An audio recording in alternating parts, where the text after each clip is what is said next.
സിനിമകളിലെ അക്രമങ്ങൾ ആളുകളെ സ്വാധീനിക്കുന്നുണ്ടോ ഇല്ലയോ എന്ന വാദം നമ്മുടെ നാട്ടിൽ ഇപ്പോൾ സജീവമായി തുടരുകയാണ്. സംസ്ഥാനത്ത് വർദ്ധിച്ചു വരുന്ന അക്രമ സംഭവങ്ങൾ പ്രത്യേകിച്ചും യുവാക്കളുടെ ഇടയിലേത് സിനിമയുടെ സ്വാധീന ഫലം കൊണ്ടാണെന്നാണ് ഒരു വിഭാഗത്തിന്റെ വാദം.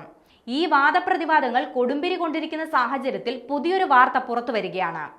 ഉണ്ണി മുകുന്ദൻ നായകനായെത്തിയ മാർക്കോ എന്ന സിനിമ ടെലിവിഷനിൽ പ്രദർശിപ്പിക്കാനുള്ള അനുമതി നിഷേധിച്ചിരിക്കുകയാണ്. ഫിലിം സർട്ടിഫിക്കേഷൻ ബോർഡാണ് അനുമതി നിഷേധിച്ചത്. കേരളത്തിലെ യുവതലമുറയ്ക്കിടയിൽ വർദ്ധിച്ചു വരുന്ന അക്രമ സംഭവങ്ങളിൽ മാർക്കോ പോലെയുള്ള സിനിമകൾ വലിയ സ്വാധീനം ചെലുത്തുന്നുവെന്ന ചർച്ചകൾ സജീവമാകുന്ന പശ്ചാത്തലത്തിലാണ് സിനിമയുടെ ടെലിവിഷൻ പ്രദർശനത്തിനുള്ള അനുമതി നിഷേധിച്ചത്. കൂടാതെ സിനിമയുടെ OTT പ്രദർശനം തടയണമെന്ന് ആവശ്യപ്പെട്ട് കേന്ദ്ര സർക്കാരിന് കത്തയക്കുകയും ചെയ്തു. കഴിഞ്ഞ വർഷം മലയാളത്തിൽ ഏറ്റവും അധികം കളക്ഷൻ നേടിയ ചിത്രങ്ങളിലൊന്നാണ് ഹനീഫ് അദേനി സംവിധാനം ചെയ്ത മാർക്കോ. 2024 ഡിസംബർ 20-നാണ് കേരളത്തിൽ ചിത്രം റിലീസിനെത്തിയത്. ഇന്ത്യയിലെ ഏറ്റവും വയലൻസ് നിറഞ്ഞ ചിത്രമെന്ന ടാഗ്ലൈനോട് കൂടി തിയേറ്ററിലെത്തിയ ചിത്രം ബോക്സ് ഓഫീസിൽ 100 കോടിയോളം രൂപ കളക്ട് ചെയ്യുകയും ചെയ്തു. ബോളിവുഡ് ചിത്രങ്ങളായ അനിമൽ, കിൽ തുടങ്ങിയ ചിത്രങ്ങൾക്ക് സമാനമായി A സർട്ടിഫിക്കറ്റ് ആണ് സെൻസർ ബോർഡ് മാർക്കോയ്ക്ക് നൽകിയത്.